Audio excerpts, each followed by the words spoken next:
Hi everyone, I'd like to start off by acknowledging the land that I'm speaking from, which is part of the treaty lands and territory of Mississaugas of the Credit, Chippewa, Haudenosaunee, Anishinaabeg, and the Wendat peoples. Welcome to ShopTalk's panel Directing Across Formats, and I am your host, Assis Sethi, CEO of Flyway Films. ShopTalk panels are brought to you by CineFAM. CineFAM is a not-for-profit organization which focuses on supporting women of color and gender-diverse filmmakers here in Canada. CineFAM holds mentorship activities throughout the year, and we also have an annual film festival. You can find out all great things about CineFAM at cinefam.ca. I'd like to welcome our guests on the panel today, two very fantastic directors, Reem Morsi and Kashmir Downey. Thank you for joining us today. We're so excited to have you on the show today. Thanks for having us. Jinx. Do I have to jinx you again to get rid of that jinx? That's what my kids do. Need a Coke, I think, or something. I have no idea. Fantastic beginning. Let's get this started. You both have so much experience, whether it's music videos, Kaz, and you also have episodics, you've done features and shorts. So when you're working across formats, when you're directing across formats, what has that taught you as a storyteller yourself? And also, has that helped you with your craft as a director? So I've done some web series, I've done some TV series and shorts and features, and I think one of the main things is when you go from, especially when you're new, and when you go from doing films to TV, your speed changes completely. So I feel like after doing some series and being on this very, very fast time, when I went back and did films, my speed was so much faster. I was able to make much faster decisions. It really improved my craft in that way. I think time is a very big factor and a very big element in directing whatever medium you're doing. And the faster you can get and the faster you can think on your feet, the better. But also, I think the level of planning. Because when you're directing a film, it's kind of the director's medium. So you have much more freedom in creativity to do what you want and show your voice and all of this. While when you do TV, you adapt to somebody else's vision sometimes if you didn't create the show yourself. So I feel like being able to plan and prep as much as possible is the best possible way to go about it. So I think creatively, of course, is very important, but being able to plan well and meet the time is very important. I started directing in music videos a very long time ago, over 20 years ago, when music videos were still shot on film and when they still aired on broadcast television. So it's a very different world than the music video world of today. You know, today it's very much a digital world that we live in, and just in film in general, it's a very digital world. But like the execution of film is still the same as how I was taught. You know, like when you shoot on film, doing music videos, you know, at a time when they were shot on film, when the music video industry was still very different. It's kind of both worlds. You were mentioning that, you know, film is a director's medium, television is a writer's medium. In music videos at the time, late 90s, early 2000s, is kind of both, because they spent a lot of money on music videos. Because they aired on TV, there was always this need for them to feel grand. Especially in a world where, you know, you have the top global artists that are spending hundreds of thousands, sometimes millions of dollars on music videos. And then you have, you know, artists from countries like Canada or the UK or other countries in Europe where the pressure was to still be able to play on the same playing field as those artists, but with not as much money. So as a director, what that means is creatively, you have to stretch your creative muscle as far as it can go, which is very much like working in film as a director's medium. But because you're working in the music industry, you're still very much working for a client, which is the label, the management, the artist. You're selling a product, you know what I mean? Which is very similar to episodic, where you are also working with somebody else's vision, and you have to, as a director, find the fine medium in there. You know what I mean? But it taught me a lot. Music videos taught me any and everything that I need to know about being a director today. It was the best film school that I could have went to, especially at that time, like in music videos. The possibilities were endless. You could try and do anything. You know, I've worked with every technical toy you can think of, you know, every camera, film, you know, I worked through the transition of film to digital. You know, when we were still shooting on film, there was rumors that, you know, film industry is gonna go digital, and we all laughed like that's never gonna happen. You know, like literally laughed it off. And then here it is now, everybody shoots TV, film, everything is shot in a digital format. You know what I mean? Yeah. Like shooting on actual film is like creative choice now. But I got to film with every toy, cranes, like you name it. I've gotten to do everything, like film cars, animals, kids, you know, shooting various locations around the world. I've blown things up. I've had people shot. Because in music videos, at the time, there were no rules. It was the creative space to pretty much, it was a blue sky, do anything and everything you want. So as a filmmaker, it's where I learned something. You know, it's like, you know, one day I want to do action stuff. So let's do some fight scenes in a music video. You know, I want to play bad guys. So let's have some, you know, weapons and firearms and things like that. It taught me a lot. But as you were saying, it also taught me about time. Because time is a thing, especially in music videos. Like at the time, a music video, most songs were average 3.5 minutes long. You have 3.5 minutes to grab somebody's attention on a TV screen, because the world is possible, you know, at least in your country, because, you know, YouTube was still very new at the time, but in your country, and if it were a bigger artist that was, you know, entering the global market, you have 3.5 minutes to get someone's attention and get your video to stand out. Music video countdowns were a thing. You know, if you wanted to get on the MTV Top 30, the Much Music Top 30, the MTV UK Top 30, like your video had to be grabbing attention. You have very little time to do that and tell a story or make a captivating visual. And also typically most music videos you have maybe 1 day, 1.5, 2 days tops, unless you're like Madonna, you know what I mean? Where you had like a whole week to do your video. So it's very challenging, but you know, for those that, you know, managed to survive the trenches, I think it was the best school for me to learn how to apply all the things I learned in music videos to making TV today, you know. But they would just give you the song and you had complete freedom to decide what you're gonna do? Is it typically, yeah, you know, traditionally in music videos, that's pretty much how it ran. Like, you know, the labels would solicit a track, so they would send whatever the artist's latest upcoming single would be to different music video production companies, and various directors would bid. So they would send it to, oftentimes they would send it to numerous directors. You would come up with a concept, and then you were bidding against other directors, you know, but that's where the creative freedom comes in. But you're also, you know, working for an artist, so you have to know that artist. Every artist has their own personality, their own brand, you know, their own style, so you have to know what fits for that person. You couldn't just write any and everything you want, you know what I mean? Because Madonna I never did a video for Madonna. I'm just using her as an example. She's the first artist that came to mind, you know what I mean? But so like that's why I say it's very similar to both worlds, where in film, it's a director's world, you have the creative freedom to do what you want.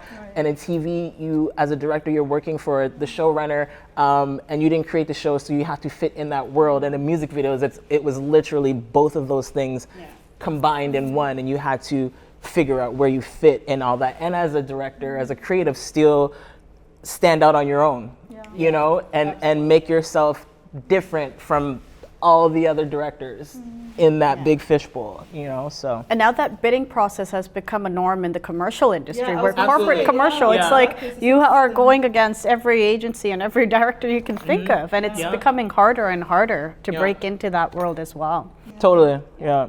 And you talked about episodic, where you told us a little about television, how you brought music video to your experience from music videos to television. But I would love to also touch on on, when you're going into the television world, you know, the showrunner has already set their vision for this. How do you maintain that vision creatively and then bring your own like directorial voice to it? And do you have like signature shots or signature muscles, directing muscles that you flex that we see on TV? How do you maintain that vision while also making sure, you know, you put your director stamp on it? Again, I think it comes from working in music videos. I've worked in every genre. Every genre is different. You know what I mean? Rock is different from pop. Pop is different from hip hop. Hip hop is different from country. You know, and then you've got adult contemporary and all these different subgenres, you know, thrown into the mix of music. And they all have their different feels to it, you know? That's just like TV. That's like bouncing from working on, you know, Grey's Anatomy to The Walking Dead. Again, I've never worked on these shows. I'm just using them as examples. You know what I mean? Because they're two very different shows. You get me? And, you know, The Walking Dead would probably be more like some grunge rock and roll, you know? And then, you know, Grey's Anatomy would be very much like, you know, adult contemporary, like a Celine Dion type of thing. You know what I mean? Right. So it's all about, again, you know, my practice is I study the shows I work on. Yeah. I watch a lot of TV, so most times I've already seen the shows that I work on. So I know the style, I know the personality, I know the energy, the ecosystem of each show that I work on. Do I have a signature shot? Yeah, maybe. Watch my work and maybe see what it is. But for me, it's all about learning how to fit into that show. Right. You know, that's what it is, right? It's like you don't want, unless it's a show, you know, I've worked on Murdoch Mysteries, for example. Murdoch is a show where it has its own ecosystem, but every episode also has its own self-contained story where it's a different adventure every week for Detective Murdoch, right? And there are episodes that feel very different, you know, and depending on what the adventure is that he's going on. You know, I did an episode, Murdoch and the Treasure of Lima, and it was like they were going after treasure hunters. It's very much, they called it the Indiana Jones episode because it was very much inspired by Indiana Jones, where,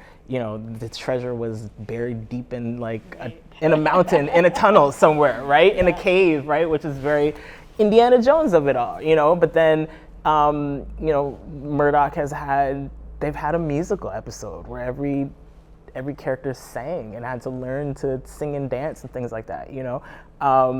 So I can put my style into something like the episode of Murdoch that I did, right? Because it's very much like, we're going on an adventure, it's fast paced, it's very moving, but you know, but then I have to jump and work on a show like Heartland, where Heartland is very much a whole different world from Murdoch or any other show. Right.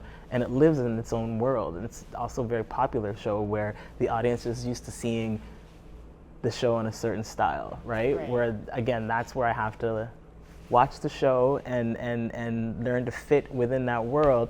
But then again, there's things that are similar to the world that I come from, right? Like in Heartland, it's all outdoors. I shoot a lot of music videos outdoors and like very like scenic landscapes, which I've done a lot, which is very familiar to a style that I've already adapted to, you know, shooting with cranes and a lot of moving shots because there's animals and a lot of moving things going on in Heartland. So for me, it's not about making sure I get my style into a particular show, but taking what I already know, what I've already learned, and how to adapt it to the show that I'm working on, if that makes sense. Right, absolutely.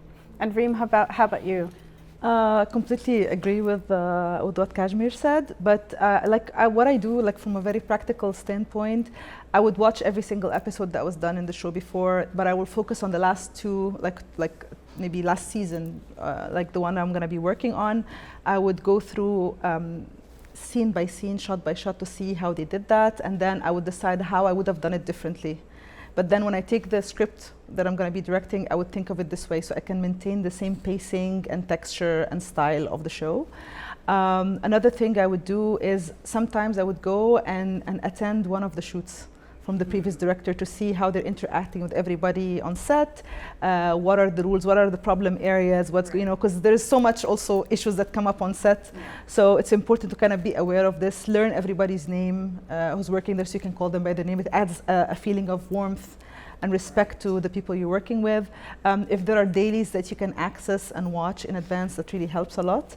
But I think, so I did, if it's a show that hasn't been aired before, so Samantha McAdams was one of the people I worked with, and she had established the look of the show. So what I did is I went and attended a few days of her shoot to see what she was doing, and also talked to the showrunner and the cinematographers. It's very important to prep a lot with the cinematographer because they know the show, they've been working on it, and they can also tell you and lead you.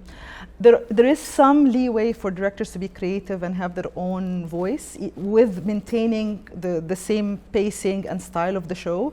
Deciding, for example, if you want to shoot a certain way, like a oneer, or you want it to be certain cuts, like while maintaining the genre, of course.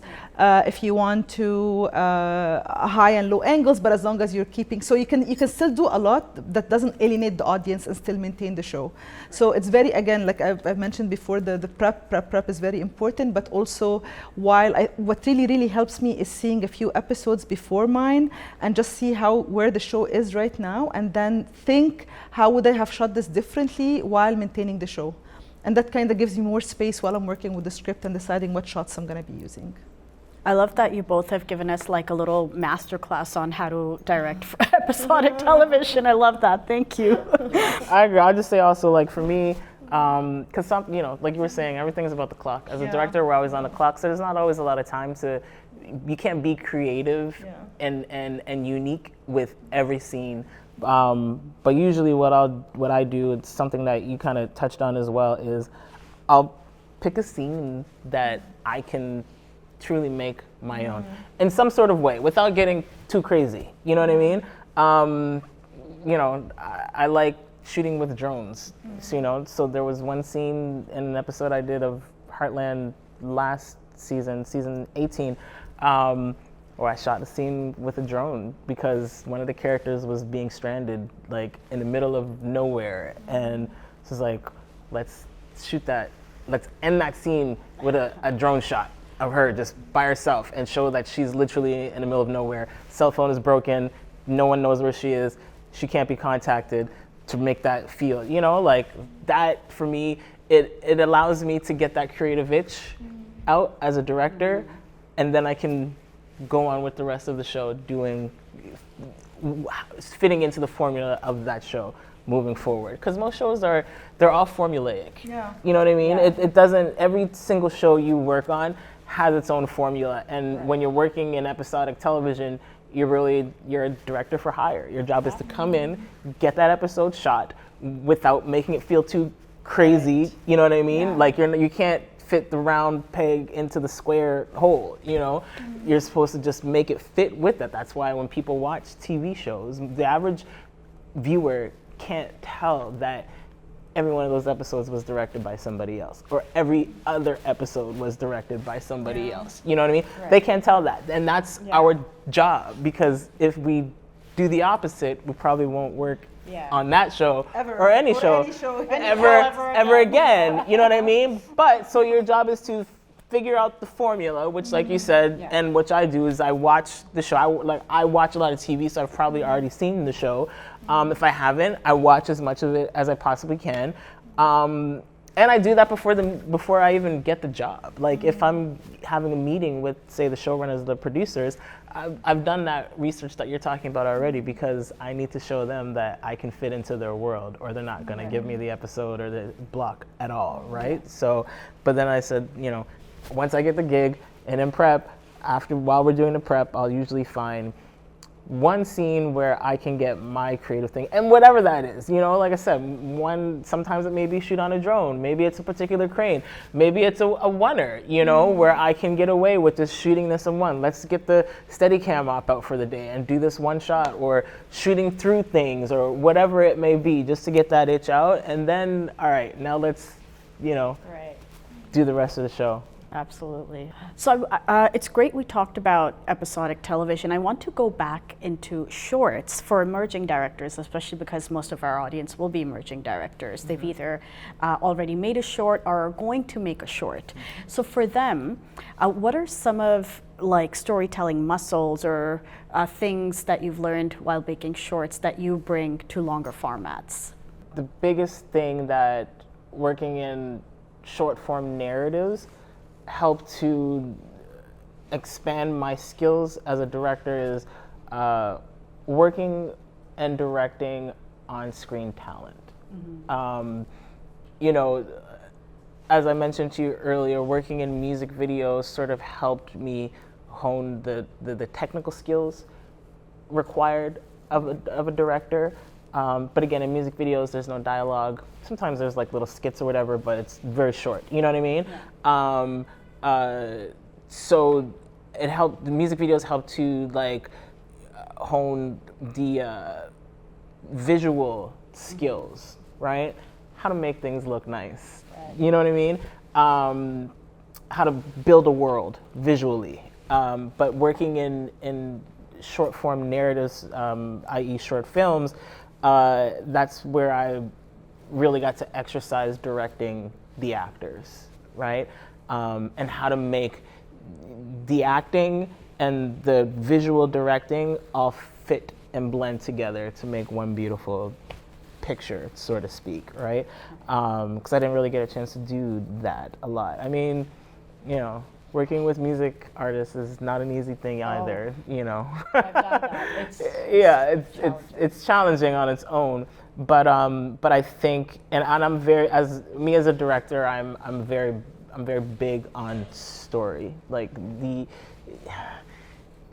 I love everybody on the crew, you know what I mean? I love every department, and I think they're all very necessary, but without the actors, what do we have? You know what I mean? Yeah. And so for me, that's probably the biggest, like I focus on that. When I'm directing episodics, I spend a lot of time examining character and the characters as people and the journeys that they go on. And then I spend a lot of time discussing that with the actors themselves, you know.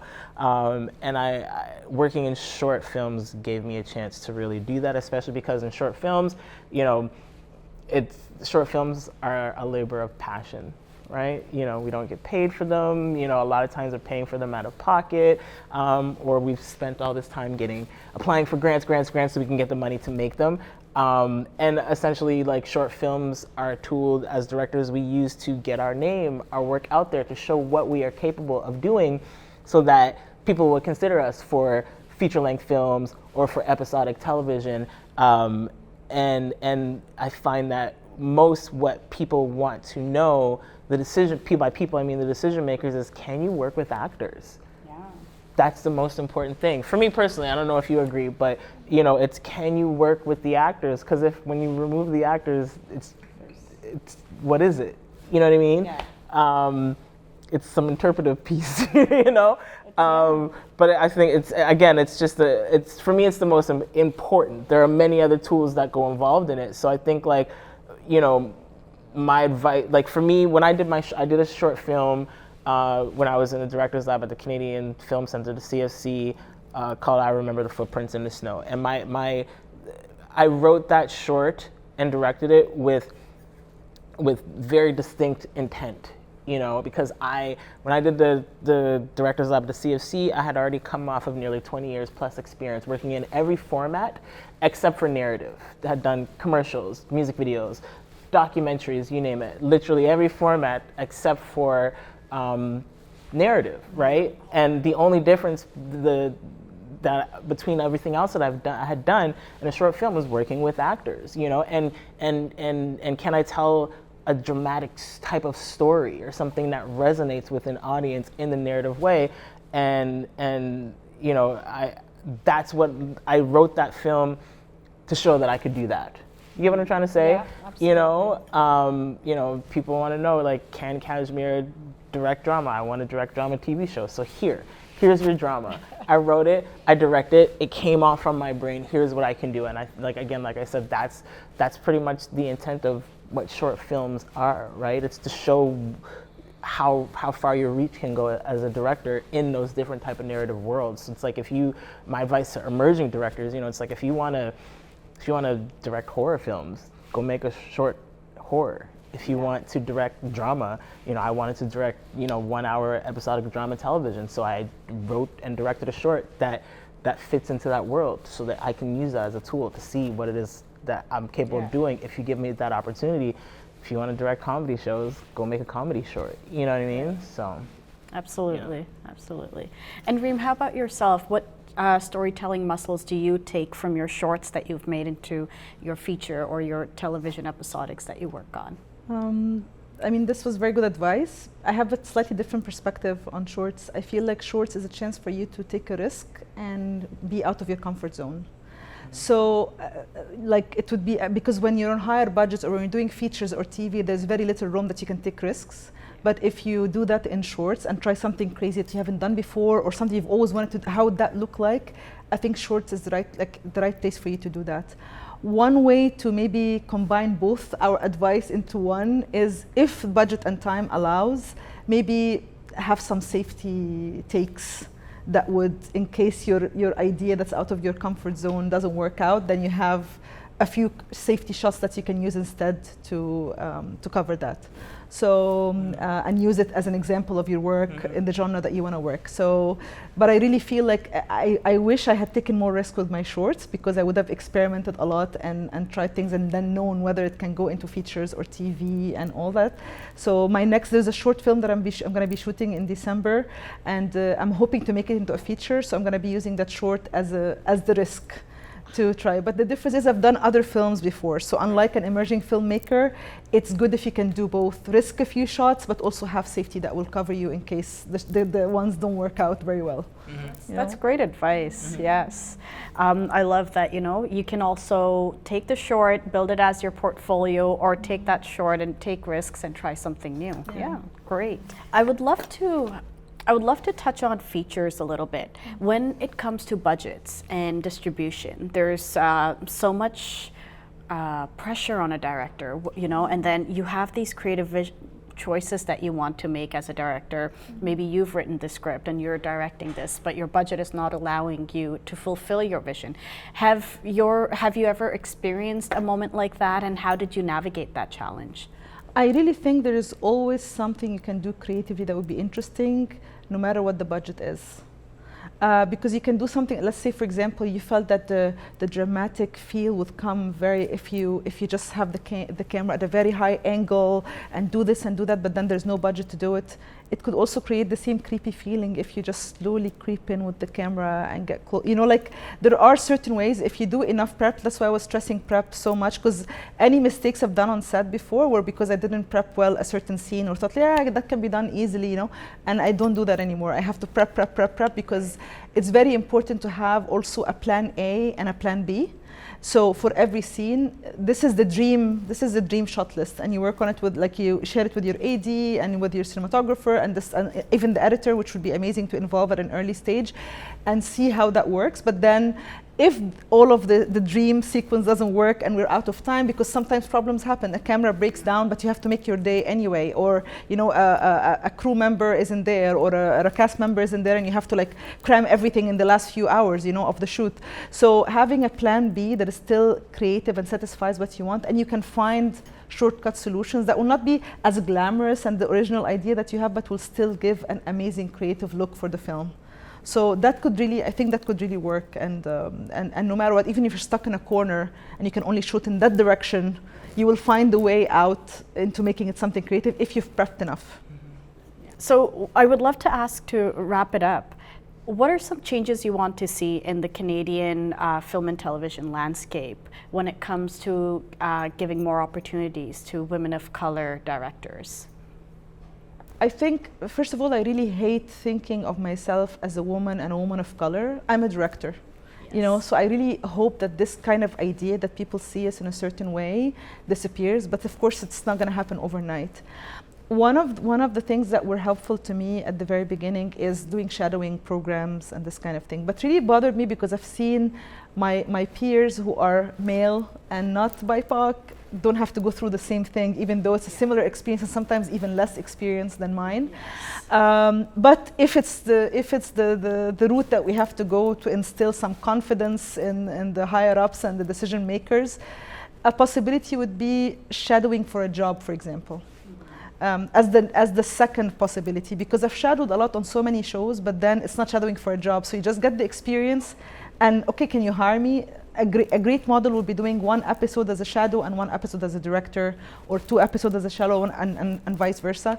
But I really feel like, why do women have to go through these hoops? You find female directors or BIPOC directors who have directed so many award-winning films, but somehow if I can do this on a very low budget and achieve this and win this award, it means that in a TV situation where there's more budget, more experience, and all of this available to us, I can do even better.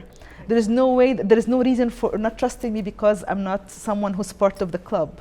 I find that it's understood that TV works at a very high budget, and I understand the fear because it's a project. You're not going to give millions of dollars to someone for a project if they don't have established experience. But we do have that experience, and there are so many ways that you can find out about the director you're hiring from the previous work that they've done, the previous people they worked with. And if you're really in that much doubt, have them shadow for an episode. But I really feel we don't have to. Just take a risk on someone and let them, whenever they say, but they haven't directed TV before. Well, I have to direct TV in order to be able to direct more TV. So what does that mean? So one of the things I'm trying to do now to open more doors for myself is I've focused the last 2 years mostly on writing. So I've created 3 different shows and I'm starting to pitch them now, and hopefully if one of them gets picked up, then I will get to hopefully direct it and not face, you know, the gatekeepers who might want to stop me or anything, you know. So I think one of the keys is to try to open doors for yourself as much as possible. If you're an emerging filmmaker working with very limited resources, you with your colleagues from film school can shoot films on your mobile phones. I mean, this was not an option for us in the early days. This is a fantastic option that you have. There are so many resources, free music, free soundtrack, actors who want to show their skills as well and who are very talented. So you can collaborate with others and create, as Kashmir said, work that reflects your ability that you can use to get into the industry. So I'm just saying, decision makers, please take a risk. Calculated risk, because we are capable creators who know what we're doing, and stop seeing women with an accent, BIPOC women, or all of this as a risk. It's not a risk, you know. Absolutely. And Kashmir? Yeah, I mean, I agree with everything. First of all, high five. Yes, please. Can I join? Yes. Yes, high five. Because yes, you are a woman. Yes, you are a woman of color, but you're a director. I hate when people, when I was doing music videos at a time, you know, people would always say, you know, oh, Kashmir is, you know, one of the best female music video directors in the country. And I'm like, what does that mean exactly? Like, no, I'm actually just one of the best music video directors. Because what does that mean? Does that imply? It's insulting because it does imply that I'm only as good as the other women and I can't compete with the men, you know what I mean? Or if I, you know, had a different anatomy, I wouldn't be, you know what I mean? Like, would I just be at the bottom of the barrel? Like, it doesn't make sense. Just say I'm good at what I do. Exactly. That's it. Like, my anatomy shouldn't have anything to do with it. And it's not a drawback. Like, it's not a, you know, like, exactly. My race shouldn't have anything to do with it, unless it pertains to storylines that are reflective of my race and the experiences that people of my race go through. That's when it should play a factor. You know what I mean? Like, you know, I have no business in this day and age trying to tell a story of someone from a South Asian perspective. let them do it. Yeah. You know what I mean? Because I have my own journey and experiences and perspective on life as a Black person that I can talk about. And only we can tell those experiences because we live in that skin. Not even just put yourself in those shoes. Like, it's not shoes. Shoes can get taken off. I can't take my skin off. You know what I mean? Exactly. And so I also hate when people be like, oh, try walking in my shoes. Like, nah, try walking in my skin. Yeah. You know what I mean? But what you were saying about the risk, for me, I think TV makers, especially in this country, need to take more risks. Making TV itself is a risk. You work in a risk business. You are in the business of risks, you know?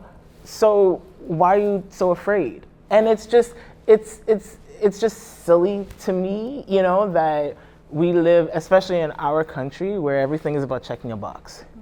Everything. Check this box. Like, I'm tired of just being looked at as a box. Yes. You know? As a check, like, as a check mark in the box. I'm good at what I do. Plain and simple. You know, after working in this industry for over 20 years, if I wasn't good at what I do, I would be working in another job by now. Yeah. I'm an adult with real adult responsibilities. You know what I mean? And you know, at this point in my life, I would have pivoted to something else if I wasn't good at what I do. I wouldn't be able to maintain. Yeah. You get what I'm trying to say? So it's like, you know, that question of, should I take the risk on this director? For what reason? It doesn't make any sense to me. Or yourself, you know what I mean? Like, you know, everyone wants to know, like, but can they direct? Yes, you've seen me direct, you know? So if you want to know if I can direct your show, I agree with you. It should be, let me shadow, and then move on to, it should be shadow with the intent of hiring. Yeah, that's exactly. it. Stop wasting people's time. Yes, you know what I mean? absolutely. Because, you know, the majority of us that shadow, we've done it a million times. Yes. And we've also directed so much stuff. So shadowing shouldn't, like, what's the point of shadowing if not only to see can they maneuver within the world of the ecosystem of that particular show? That's it. Yeah. And because I'm shadowing this show, it should only be with the intentions of hiring me to do an episode after that, whether it's that season or the upcoming season. That's it. You know, anything else is a waste of not just your time, but my time. And it just doesn't make any sense. And I agree with you. I think that the model in our industry should be shadow, job. That's it. Because anything else is like, it's just silly, you know? But it's not the world we live in, unfortunately, you know? So the other side of my answer is, again, I'm gonna echo what you were saying, is I wanna see the emerging filmmakers like get out there and do more stuff, right? Like, I hate to see so many filmmakers waiting for that shadow, waiting to get into that program, you know, waiting to get into that cohort, and they apply and then they don't get in. Like, everyone's phone shoots in 4K, if not more than that, you know? You know what I would have done when I started in this industry if I could shoot like that? And phones have adapters, lens adapters. You can put your phone on a drone. You can put your phone on a gimbal. You can put your phone on a crane. You could do, and I could do that just because I have my phone that I own, and I'd wake up and shoot something every single day. And it would be the most amazing stuff that you could think of, you know? We look at these commercials from Samsung, Apple, and all these brands that show this commercial was shot on this actual Apple phone. This commercial was shot on this actual Samsung phone. But why don't the emerging filmmakers do more of that? I don't understand why, in the world of access, we're not using that access to its full capabilities. It baffles me, you know? And that's the best way to get out there and show that what I'm capable of doing. You know, we had to do it with so many more resources, and it was hard to get all those resources.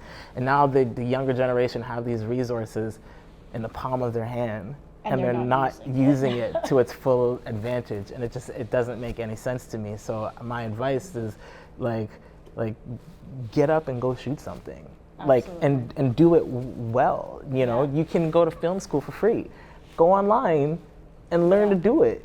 And then go outside and do it. That's it. And then come home, cut it, upload it, post it, spread it out to the world. Yeah. You know, sometimes it's harder than it looks, but then it's also just as easy as it seems as well. You know what I mean? Yeah. But you got to start somewhere. You know, people are like, oh, but if I post it, like, how's it gonna get attention? You'll never know unless you do it and then see what happens. But you're not getting anywhere if you just keep making up excuses and questioning, but what if, but what, but why, but oh, but this, but that. Like, no, I'm not into that. You know, nobody in this industry is gonna chase you. You know, nobody. So you have to chase it.